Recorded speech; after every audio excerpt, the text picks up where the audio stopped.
Hey, it's Flo, and this is my impression of a person having a phone conversation in the elevator. What? Yeah, no, I'm in the elevator. The elevator! Yeah! Anyway, I bundled our home and auto insurance through Progressive. No, bundled! We're gonna save big bucks now. No, bucks! Bucks! Bundle your home and auto through Progressive and save. Hello? Hello? She hung up. Progressive Casualty Insurance Company affiliates. Home insurance provided and serviced by other select insurers.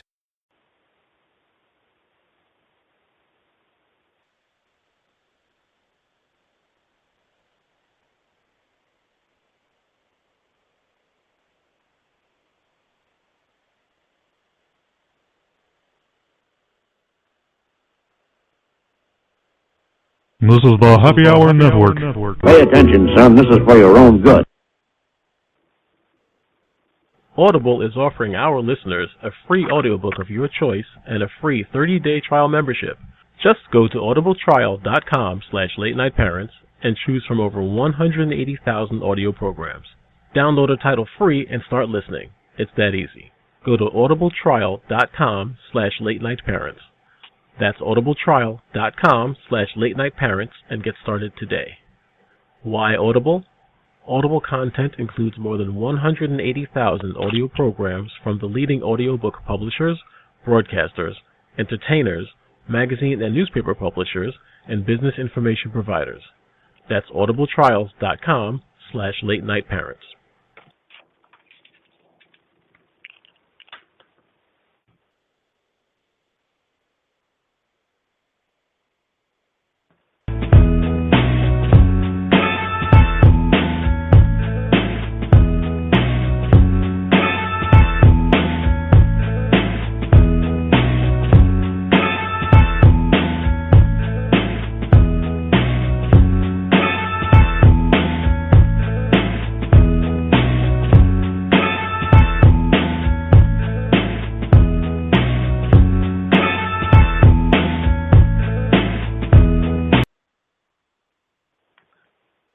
I guess it's the third rough opening in 3 weeks, or should I say 4 weeks? Either way, this is Ted Hick's Late Night Parent Radio, Late Night Parent Podcast, the LNP Show, all the above. Happy to be here once again.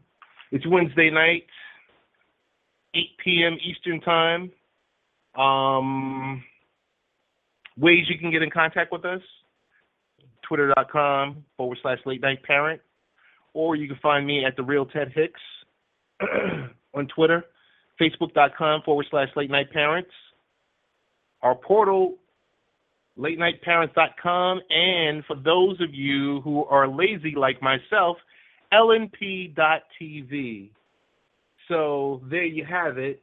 Our dial-in number is 347-857-1947. This is the Happy Hour Network. We're airing live. We want to thank all of our radio partners every week for supporting us. New partner of the week, Rant Radio. We want to thank the good folks over there. Been talking about this for a while. Of course, NGSC Sports that plays us on the iHeartRadio Network. Yes, we are heard on the iHeartRadio Network, folks. Happy about that. UNIR1 Radio, heard worldwide. XRP Radio, heard in the UK and Australia. Life Improvement Radio, heard locally in Sarasota, Florida, and also worldwide on Live 365. Okay, folks, that's the end of the show. No, I'm just joking. Okay, so big show tonight, and as you know, you can always, if you don't hear us on one of our radio partners, you can always go to latenightparents.com, lower right-hand corner. You'll see a widget which will have the recent shows that were aired. As always, we want to thank our partners, our radio partners, the folks that extend our website reach. Last time I checked, we're at 50,000 unique visitors per month and going strong. Excited about that. To a couple of sponsors before we get into business. We want to thank our good friends I received an email today, and just to show you when something is going well, from Mystery Math Museum, the app, which is available on in the App Store for your iOS devices. It's usually $2.99 for the next 3 days. Mystery Math Museum will be free, starting at 12:01 a.m. Eastern Time for me, folks, and then for Pacific and Central Time, 12:01 also for you. So our friends at Mystery Math Museum, we want to say thank you. I received something from some folks in the UK, and I could feel the love, because what I received, now I'm not per se a drinker, but wanted to give a quick shout out to our friends at Swig. It's the global hit flask brand. They reached out to late night parents. I received your package yesterday, wonderful package from the UK with the leather bag, and it comes with a flask. So we're going to be giving one away on Late Night Parent Radio. Also, have to thank our friends at Rockport. At Rockport. Rockport Shoes always tends to partner up with Late Night Parents towards September. And we're going to be doing a giveaway of Rockport shoes for some of our viewers. I think there's 2 other announcements. Then I want to get into what's happening on tonight's show. Our friends at the WWE Network, thank you as always. We won't be attending SummerSlam, but I want to thank you for the opportunity to go to the Barclays Center. We'll be down in South Carolina at the time at Myrtle Beach. But I want to thank you, our friends at WWE in wonderful Connecticut, global brand. And lastly, who is the last person I wanted to thank? Well, you know what? I'll just thank you, the listener, for downloading the podcast, for listening to the live show, for just being you, for giving me some criticism on Twitter, and all the above. So I do appreciate you. And I'm going to say, without further ado, tonight's going to be a special night. It's a special night for many, many reasons. Usually the usual format is we have 3 guests, one at 5 minutes past the hour, 30 minutes past the hour, and 45 minutes past the hour. But every now and then you run into a PR firm that presents you with these special guests. And tonight our special guest is Mr. Travian Shorters. He's the co-editor of Reach, 40 Black Men Speaking on Living, Leading, and Succeeding. And when you run into a powerful personality and person like that, a father, a leader, you don't want to put anyone behind him. So tonight's show won't be your necessary 60-minute show. After Mr. Shorters, we're ending the show. So we're going to drop the mic just like that. I feel really strongly about this person because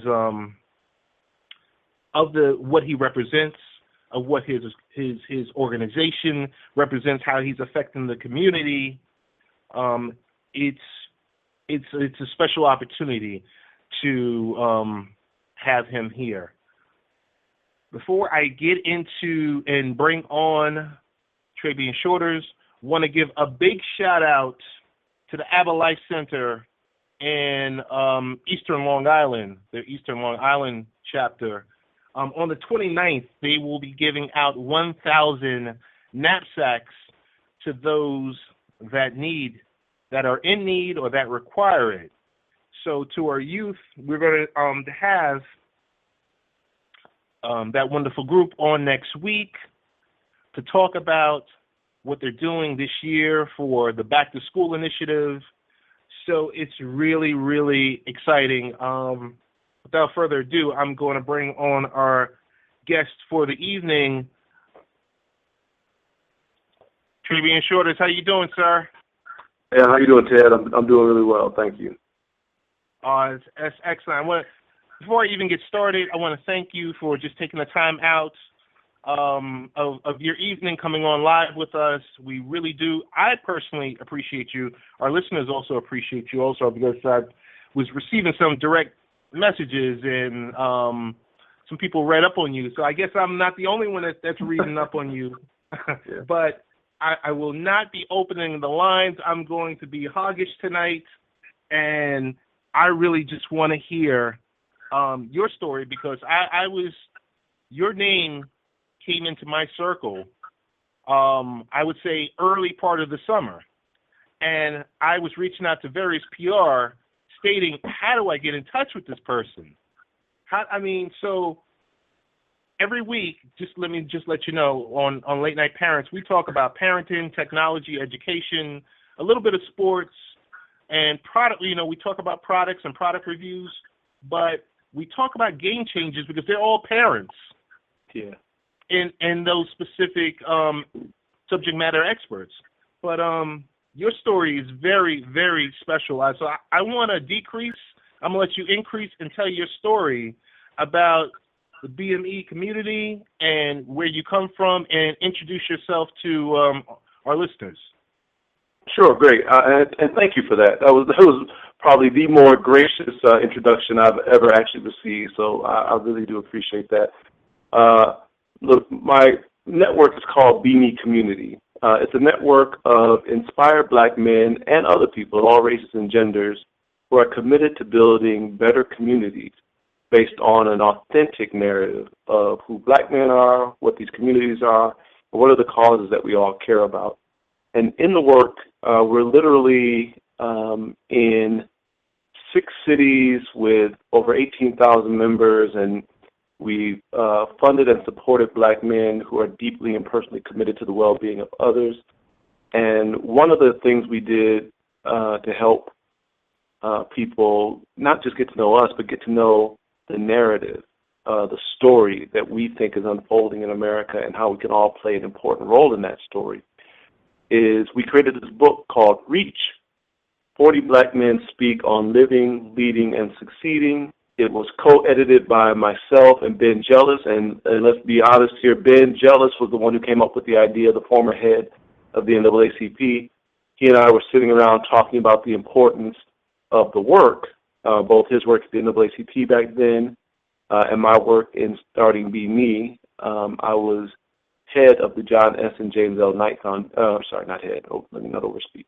I was vice president of the John S. and James L. Knight Foundation at the time, and head of their communities program. So Ben and I were talking about, the narrative, the popular narrative around Black people and Black men in particular, and how consistently negative it was. And he said, we should do a book, man. We should just share real stories about real guys and let them talk about their real lives and tell people how they dealt with the same issues that everybody else dealt with, how they became great men, why they decided to give back to community. And so that's how the project started. It was Ben Jealous's idea. We then went and called, friends and asked them if they'd be willing to contribute to the book, and it was off and running. And so one of the things I love about Reach, and I'll pause here in a second, but one of the things I love about Reach is it's 40 stories in just 280 pages. So you'll get someone's whole life story, the whole biography, in about 6 or 7 pages, right? So it's never boring reading. And you can learn things about people like John Legend or Talib Kweli or Al Sharpton or Ben or Isaiah Thomas if you're into sports. But you can learn about all these men telling stories about their real experiences. If lots of people know John Legend, but I don't think many people know how the death of his grandmother affected his entire family, and it affected him, and how it affected the arc of how he grew up and why he's so committed to the causes that he is now. There's a connection there. And we believe very strongly that if you want to be a great person, you have to know great people, right? You have to see great people. You have to understand that everybody struggles, everybody falls. But then there are those who get up, and then there are those who lift other people up. And these are 40 stories of black men who've done that in every walk of life. Travian, that's powerful, and I do have an e-copy of the book, and I'm starting to, I just received the e-copy of the book, so I will be reading it, and the fact that you can get 40 stories in 200 or so pages, phenomenal work. Yeah, well, I'm sorry, I was just going to say, I was going to say, well, we're in the digital age, so we can't do the autobiography of Malcolm X, length of thing and expect the young people to get to the end of it, but we can definitely do 6 or 7 pages. They're very engaging stories, very remarkable men. And let me, if you don't mind, I'm going to share a little bit about my own story, which is also in the book. Oh, that's excellent. Go ahead. Okay, great. So I was, born 48 years ago in Pontiac, Michigan, to the daughter of some good old-fashioned Christian folk. And my mom was young when she had me. She raised me mostly by herself. She was married for a while, but it was mostly by herself, and with, of course, the help of my grandparents. And I had the misfortune and also the great providence to be a teenager at the time that the war on drugs was kicked off in the U.S. And the interesting thing about that, of course, was crack cocaine became this boogeyman and this terrorist in the black community across the country, just really tearing down a lot of the inner city neighborhoods. But there was this concurrent media blitz that just constantly told stories of black boys in particular as dangerous and criminal and violent and destructive. And this sort of unrelenting portrayal went on for so long that people would commit crimes, like Charles Stewart, for instance, in Boston, killed his wife. They would just say, oh, it's a black guy. Some random black guy showed up out of nowhere and he did this really horrible crime and just left, right? And people recognized that the image of black males had gotten so consistently negative that you could hang almost anything on them and people wouldn't bat an eye, right? And so we as a whole generation, we grew up on those messages. And what we recognize is now, in 2015, we're in a period of time where all those negative stereotypes and ridiculous portrayals of people have a chance to be revised and to be changed and to be done away with. We think it's not an accident that the millennial generation was the first generation to elect a black man president twice, and the first generation to legalize, to see gay marriage legalized. And we think that a number of stereotypes and exceptions and perceptions will be changed by this generation over the next decade or so as they mature into power. And Be Me, our network of inspired black men and their friends, we're all about tipping the balance on this opportunity, this historic moment that we're in, where we can revise the story about America in a way where it is inclusive of all people, where it values black men as assets, and where we really can work together to hand our children the kind of world that we want them to live in. Travian, I want to throw a few things at you. I'm not sure how much time you have, so I want to be cognizant of it. Sure. Do you have a few minutes, or? Oh, yeah. No, man, this is great. I'm excited. Let's go. Oh, okay. And I'm not sure if you heard at the top of the show, usually I had 3 guests. Tonight I said, I'm not going there. Because after the feeling that I got, after reading your story and doing some research and working with the PR folks, I said, I don't want to put anyone behind you because to them, they won't be able to hold the candles to you. So I left it open just like this. But I want to throw a few things against the wall at you. And I'm going to tell you this much. You were 48, I'm 45. I remember 1985 when the crack cocaine epidemic hit. There you go. In New York, And I was living in Queens at the time, Queens, New York, and it hit really hard because it was like zombies out there in the streets, people that you knew during the daytime. But at nighttime, they transformed into something that you were just like, oh, my goodness, and to the point where they were ready to shake you down. Yes, sir. Yes. Yeah, I distinctly remember the same thing you're talking about. Like, I remember when the neighborhood got to the point, the thing about a crackhead that, people hopefully have forgotten, but you can get a crackhead to do anything for, the purpose of the drug. And that's terrifying. That's somebody who's that, lost, that they become that kind of radical agent. You're right, that really does hurt communities. It destroys communities and, the stigma or the stigmatism that's around them. But I'm going to throw a few things at you because I, like yourself, as if you didn't see my AVI on Twitter, and a Black American, and I'm a male, and I'm a head of household, and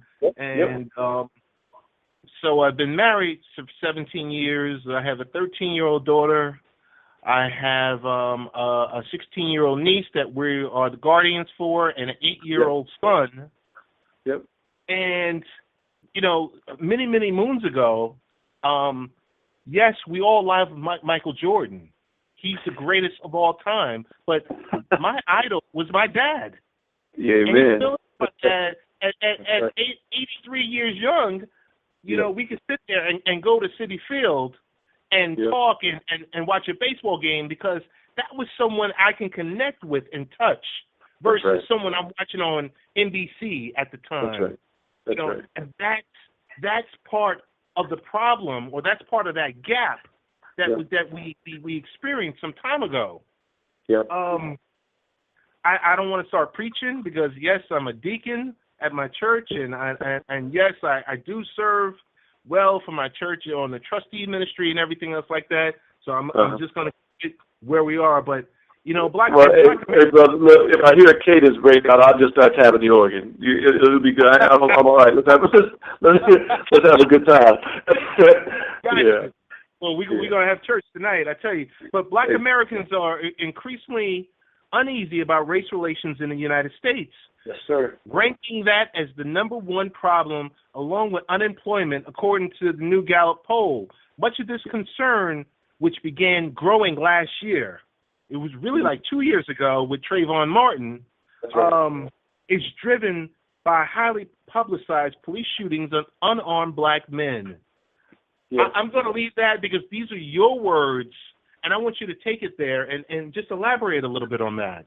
Sure. And, earlier this week, on August 17th, NBC News ran an op-ed that I did on this very subject because I had to talk to my son about this.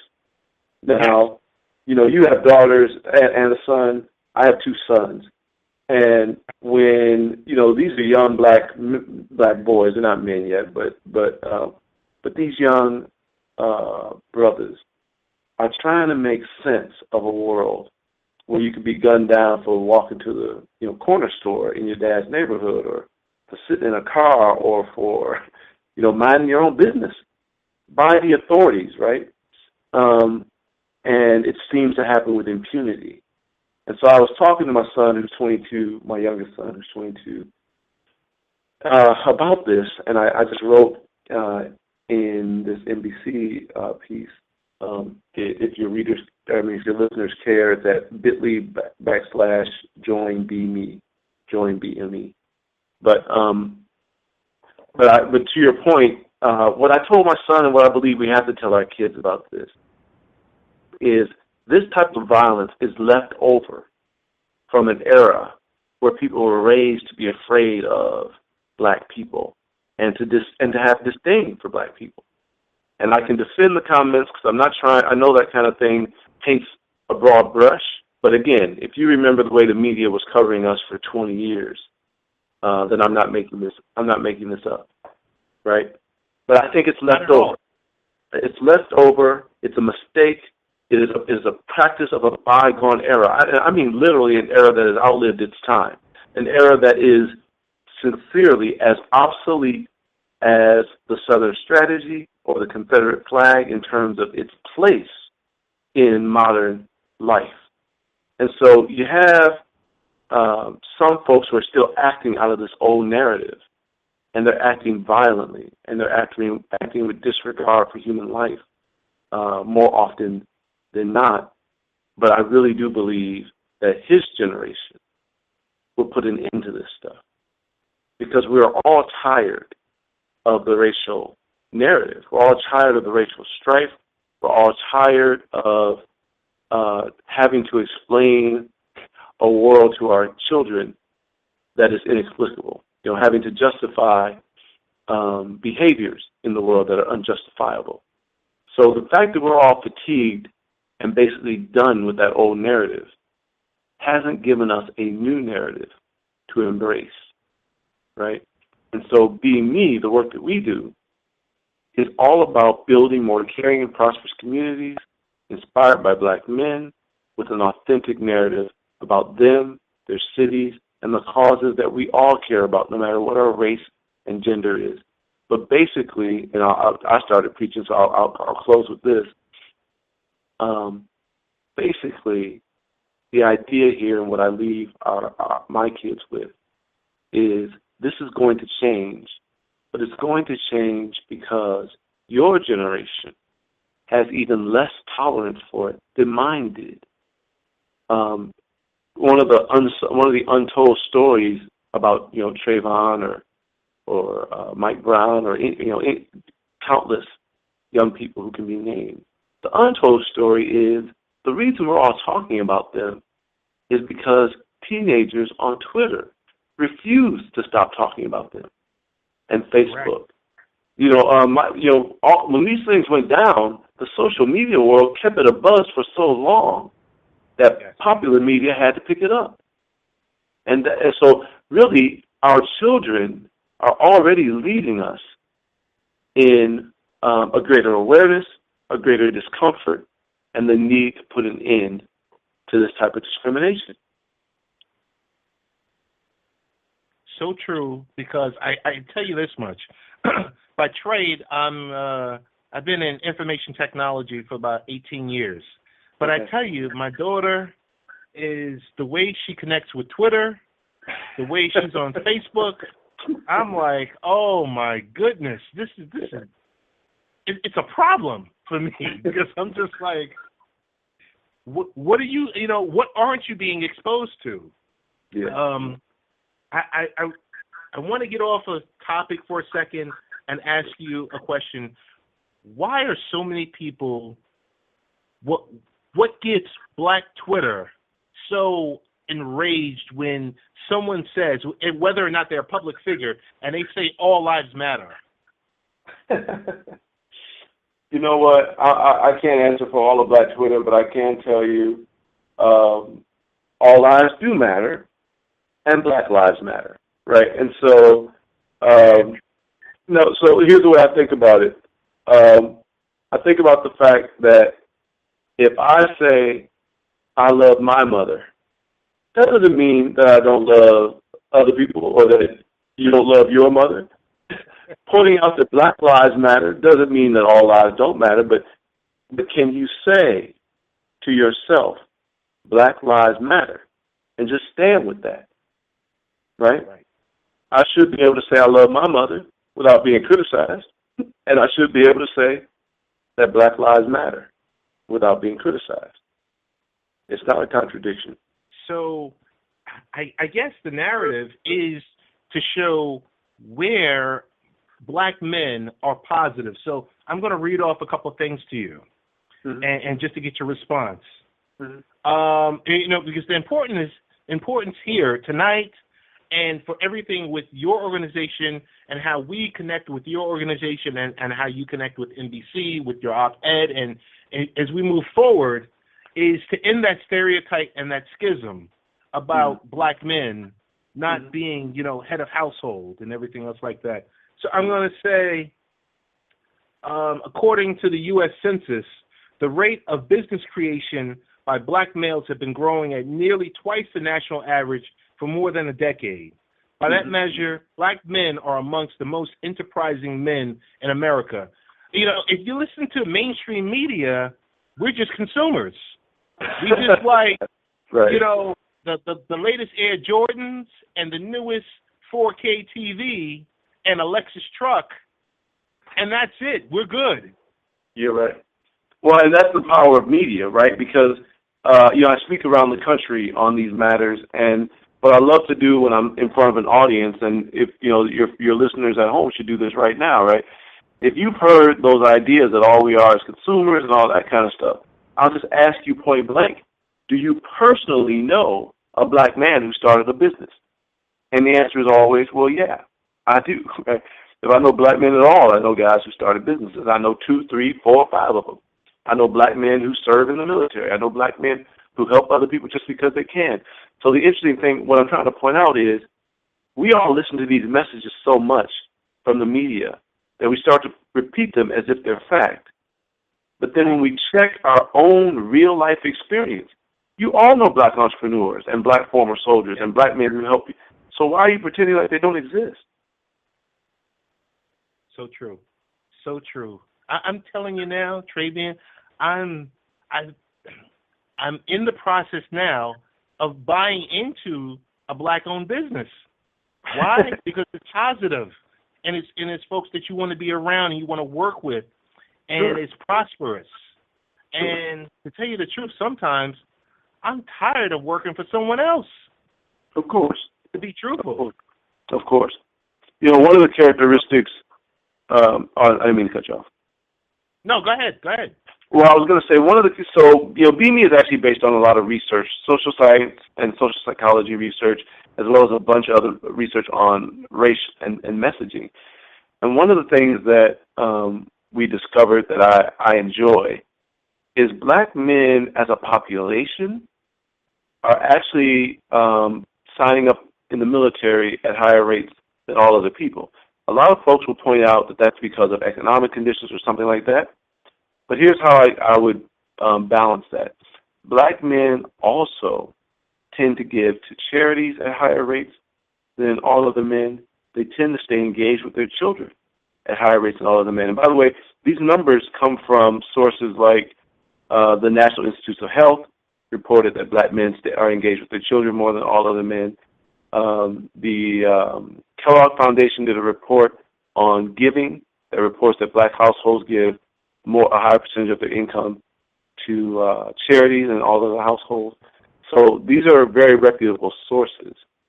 But what I'm trying to underline in pointing this out is that black men actually have a propensity for community building and for serving and protecting. It's something in our personality that often evokes us to take ownership of ours, right? And so what's interesting to me is literally in America, the black male is the male that is most likely to have served the country in uniform, and is most likely to be engaged with their children. And I mean literally, like when they're in the household, they're changing diapers, they're combing the hair, involved, right? And then they're also the most likely to have given to charity at a higher rate than other men. So when you put together this combination of patriotic, caring, and generous, black men lead in those categories. So I don't ever feel a need to apologize for black men. I always feel like, and don't get me wrong, like I recognize there are negative characteristics too, but part of me thinks, everybody has some negative characteristics. I don't introduce you by your negative trait. I like to introduce you by what you're doing that's positive and good. And for some reason, when it comes to black men, we don't even talk about them unless we got something bad to say. That's true. That's true. You hit it on the head. I want to go back into what you were saying before, because the U.S. National Center for Health Statistics, black men who live with their children are most likely to bathe, dress, diaper, and interact with them daily. Also, black men who do not live with their children are most likely to still maintain contact even after remarrying. These measures, black men are arguably the most engaged fathers in the country. But you wouldn't know because the narrative out there is, there's the deadbeat daddies. Mm-hmm. And it's a problem when this is just spewed out, because, if something is repeated 100, 200, 1,000 times, you're going to think it's the truth. Of course. You're like, you literally have no choice. That's the way our minds work. So let me, but also point out, I think a lot of the reason why we hang on to those negative narratives is that they're not entirely false. There's real pain in the black community around absence of men being men. And by that, what I mean by that is putting themselves between harm and their families, between suffering or struggle and their children or the women in their lives, right? So that's a real pain. That's a loss that I know a lot of women, a lot of children are feeling. So we're not trying to pretend like that's not real. We just want to stop pretending like black men who get up and do more than their fair share, stay married for 17 years, commit to building businesses and growing communities and informing people. We want to acknowledge them as well. And the interesting thing, of course, is in the real world, sometimes the same man, or I should say both men, are in the same body. Sometimes you have people in the real world who have their aspirations and hopes, and they have their conflicts and struggle in the same life. And we want to speak life to their aspirations and their commitments to others, rather than defining people by their lowest moment or their greatest failure. Travian, 20 years ago, in October it's going to be 20 years ago. So at that time I was 25, and I don't know, lately, I just had a birthday, and lately I've just been reflecting over, the last 20 or so or 30 or so years, and I'm like, man, is this, part of getting old, or is this part of just getting wiser? But back in 1995, I attended the Million Man March. Me too. And there you go.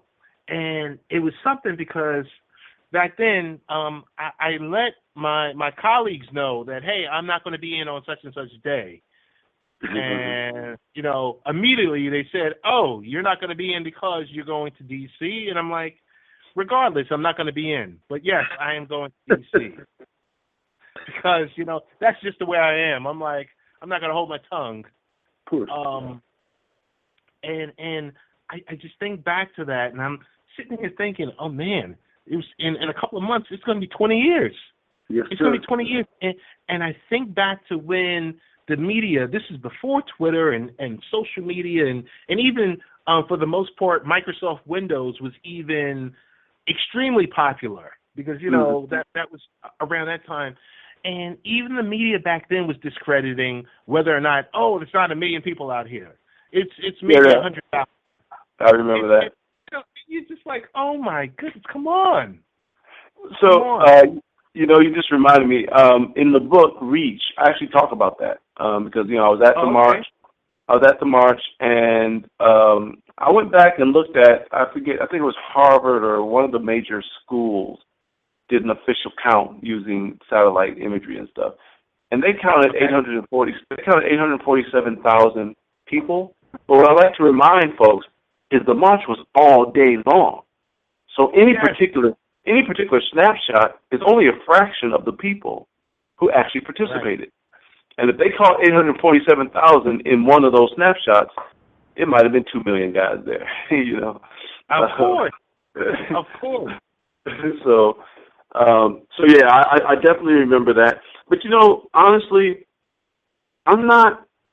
Maybe I take this from my grandfather, but I'm not really interested in all that has gone wrong in the world because there's always going to be some hole to fill somewhere. But I'm always thinking about how do we build, and what are we going to build on, right? And you can't build on any of these deficits. You can't build on a hole. You can't build on the negative. All you can do is build on your assets. So I always think about black men, our assets, and let's build the future that we're supposed to have with these assets that we already possess.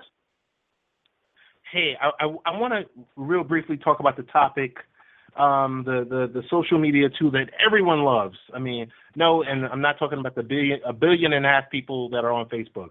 I'm talking about Twitter, the 300 or so thousand users, because it's a very powerful tool. It allows me to meet people that are in contact with folks that are like you, and I get great guests all the time, and I'm really appreciative for everything. It's a true blessing.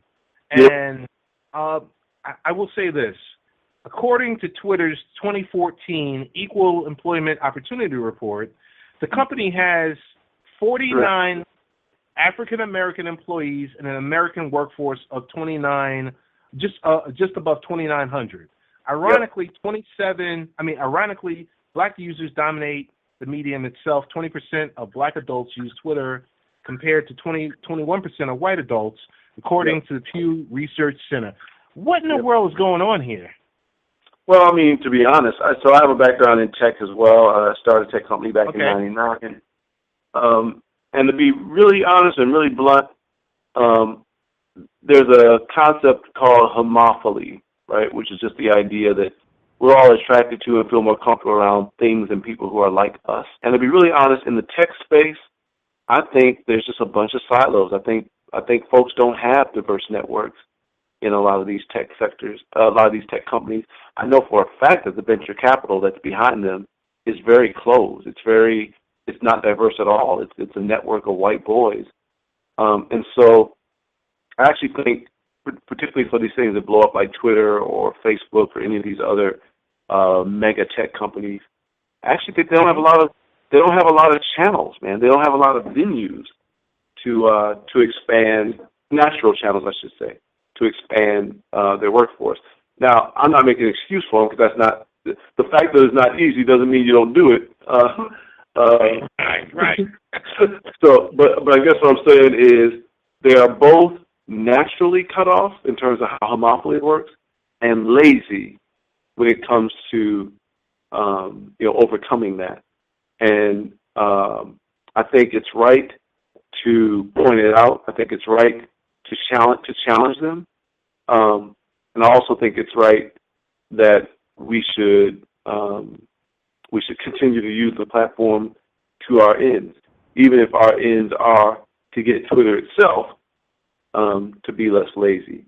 Now, ironically, one of my former employees and a friend works for Twitter, but as fate would have it, he's Indian by birth.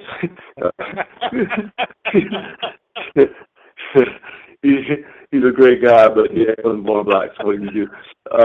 And just to make it all go full circle, he actually helped me start Be Me, because we believe, again, Be Me believes that we should value all people. So to have my friend Rishi work with me when I was at Knight Foundation to create Be Me in the first place, that was not an oxymoron. And now that he's at Twitter, the fact that business needs to open its doors to a broader cross-section of the people is something that we don't have to shy away from either. Friends can talk about this stuff openly. Yes, and I'm hopefully, Travian, that when this report came out in 2014, that there's some type of diversity office now for Twitter. we hope, yeah. But I want to get into BME.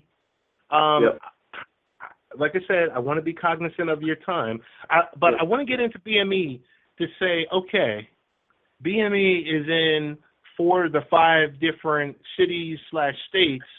Yeah. So if we were someone, if someone said, hey, Ted, I listened to the podcast with you and Travian. I want to start up a chapter in Omaha, Nebraska. Yep. What are my first steps? Just go to bmecommunity.org. That's bmecommunity.org, and sign up. We have a pledge, a registration pledge on the front page. If you agree with these values, then sign up and just message us. And the values are, number 1, we value all members of the human family. Number 2, we recognize black males as assets. Number 3, we reject narratives that denigrate people. And number 4, we work together to build more caring and prosperous communities. If you're that kind of person, then this is your kind of network. So literally just sign up, and at a minimum, you will start to get our content. These stories not only about about Black men who are building community, but stories about how you can too, stories about how you can improve your own financial conditions, stories about how you can improve your health, stories about how you can make your community, your family, and really your country stronger, while also making yourself healthier, wealthier, and more knowledgeable. So we're very big on the positive and building on positives. So any of your listeners out there who are interested in learning about BME or becoming part of the BME community, it's bmecommunity.org. Got you. And I just want to clear the air because it's for all races and genders. Yep. Got it. Yeah, and actually, let me explain that a little bit because that might not be clear to people, right? Okay. So because why do you have a network that's about Black men, but then you say it's open to everybody, right? But here's why. BME is not about Black men. It's not about saving Black men. It's not about fixing Black men.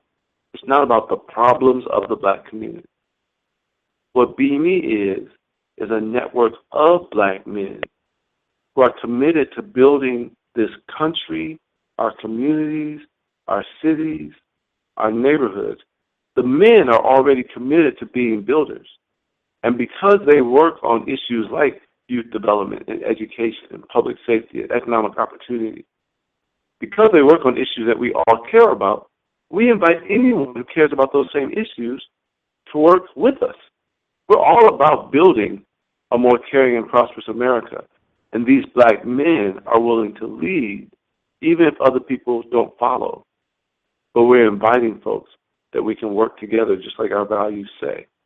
Let's work together to build a country that we all want and that we can all believe in. So that's why the doors are wide open.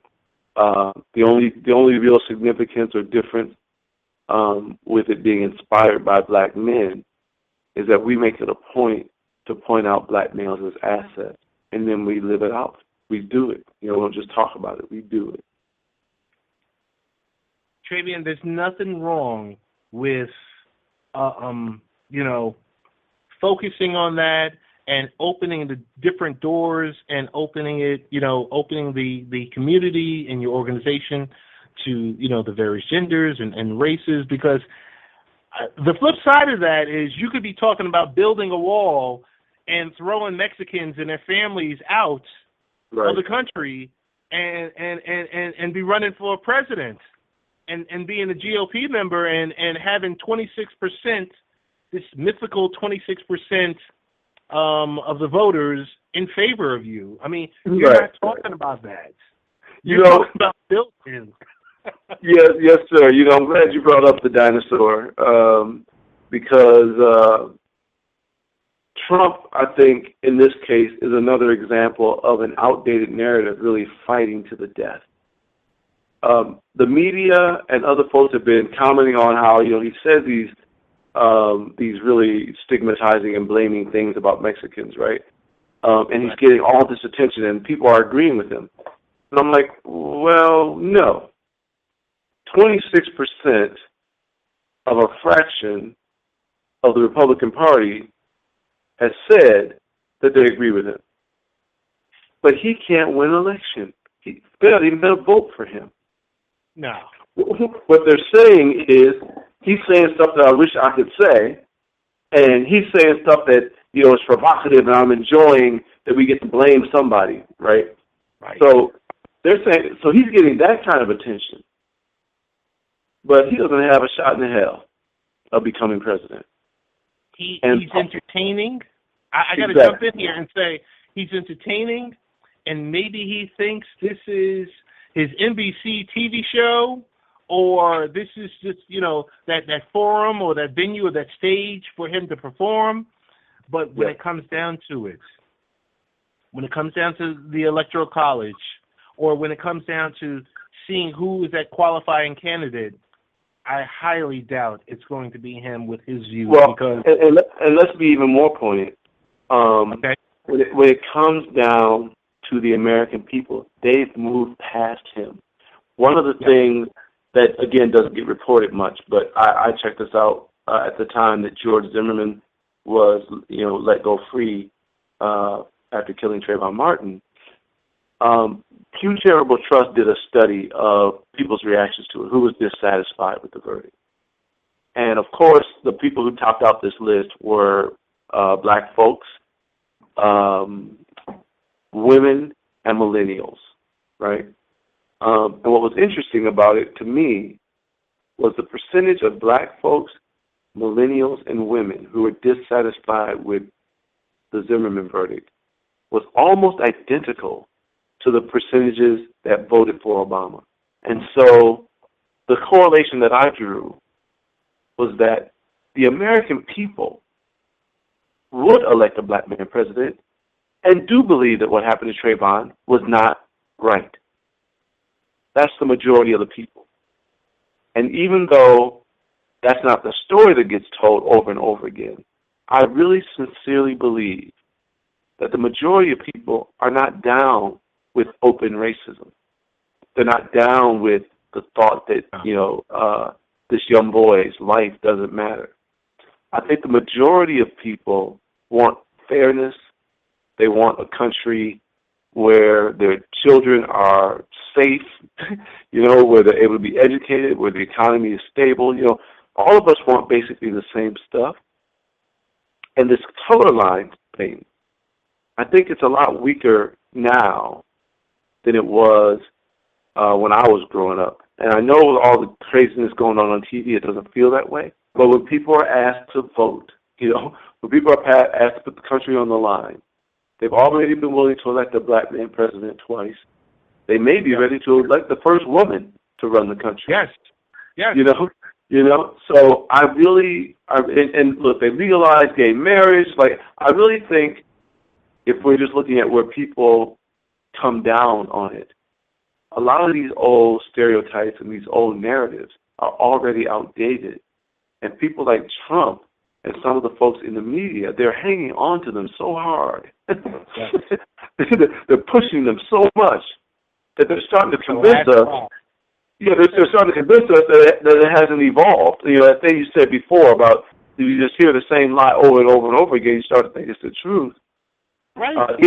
In reality, and I'll stop. I'll pause on this. In reality, the public has already shown that they support the idea of human beings being human beings, but they're too passive about it right now. We're at a tipping point, and we can choose to roll back the narrative to the days when people like Trump could actually become president, or we can choose to accept that in a country that will have no racial majority in the next 10 to 15 years, in a country like that, you have to start valuing all people. And I think that's where the American people are, and we should encourage that transition. Travian, I'm going to start to close this out, but I'm going to say this much. It's a different world than my dad and your dad in the 50s and 60s with the drama they had to go through, okay? And with sitting in the back of the bus and not being able to drink at the same water fountain, and being able to earn a living to support your family. It's a different world, okay? The shift itself has happened, but the shift is happening again because when you sit out here and you look across America and it says Black Lives Matter, you see as many white people out there as black people out there, hand in hand, standing up, talking about this is not right. Yeah, and let's be clear. Black folks are going to take the brunt of that because we've always taken the brunt of that. We've always been the front edge of the freedom struggle, right? We've always been the folks who are willing to carry an unfair burden, to be honest.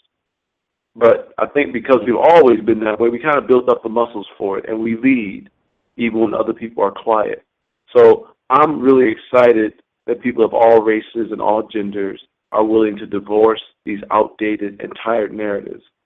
But I do believe some are more willing than others, right? I do believe there will have to be a front guard, a vanguard, people who are willing to put themselves at risk. That's the way movements have always happened. I think the organizers of Black Lives Matter, and there are many, different hundreds of organizers, but certainly the organizers of Black Lives Matter are those people. They put their reputation at risk. They're going to do what it takes to keep us awake and aware. But I agree with you that it is a different time. I'm just not ready to plant the flag of victory yet.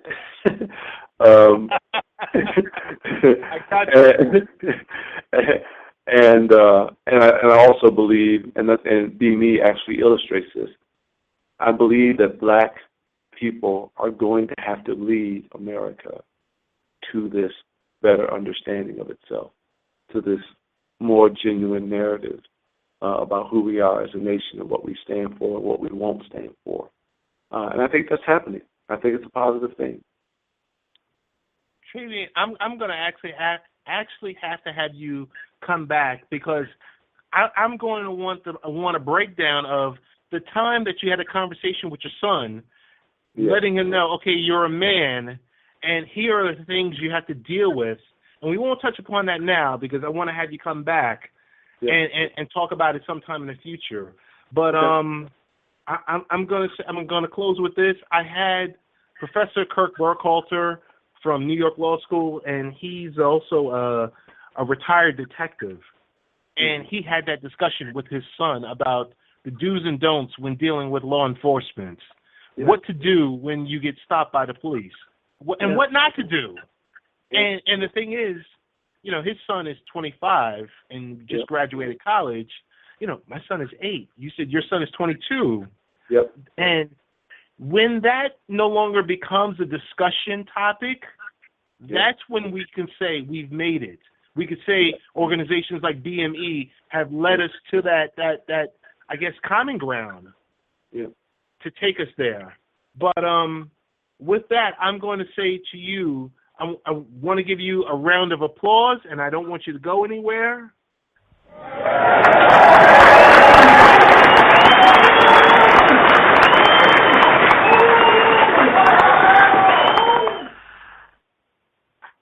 I want to say any way in the future, because now that we have a connection, we're going to talk offline and through Twitter and everything else like that. There's any way, if you ever need this as a forum, to reach out, because we air in the UK and New Zealand and all over the place to get your message out. You think of using us whenever you need it. I'm going to say to you, I want to hand the mic back over to you and say, give us the best ways to get in contact with not only you, but BME, and any closing thoughts. Yeah, brother, first of all, I appreciate that generous offer. I meant to say this before. We actually call ourselves Be Me. We don't use the initials. But I'm really touched by your generosity. Anyone who wants to connect to Be Me community, you can do so several ways. I already mentioned go to bmecommunity.org. Also, if you have a hard time remembering that stuff, the Bitly link for us is called My Beliefs 2, right? TOO. So you can get to us that way. If you're in the United States, you can text the word brother to 96,000, and that'll initiate a text conversation that will actually let you register with Be Me. Again, you can register with Be Me by texting the word brother to 96,000. And then the comment you made about your coming on for other shows, I would love to. My son was confronted by the police while he was on campus a couple of years back, so that's a powerful story. Be Me is also, playing a role and involved in the events around the 20th anniversary of the Million Man March. So we'll be doing things related to that. And our book, Reach, we still tour the country. We'll be in Detroit and in New Orleans in the next couple of weeks doing Reach talks with the community. about the content of the book and about the issues we're all dealing with today. So thank you again. To all your listeners, please feel free. I am Join Be Me on Twitter, and our organization Twitter handle is Be Me Community. So thank you. Travian, thank you so much. Thank you for just taking an hour out of your time, out of your busy schedule, to just put it aside. And I like I said, I'm so gracious. And if there's anything we can do or any work we can do in the future, I want you to keep us on speed dial, keep me on speed dial, because these airwaves are open for you, and I'm sure we'll be doing some work in October pre-Million Man March. Thank you, and God bless, all right? All right, brother. Thank you. And have a good night, man. Appreciate it. And that was Travian Shorters. We want to say thank you for Travian coming through with his group, Be Me, Reach, the book, all about the organization, just having a candid conversation. This is Late Night Parent Radio. Thank you. We love you. And we're closing out with Change and Speak.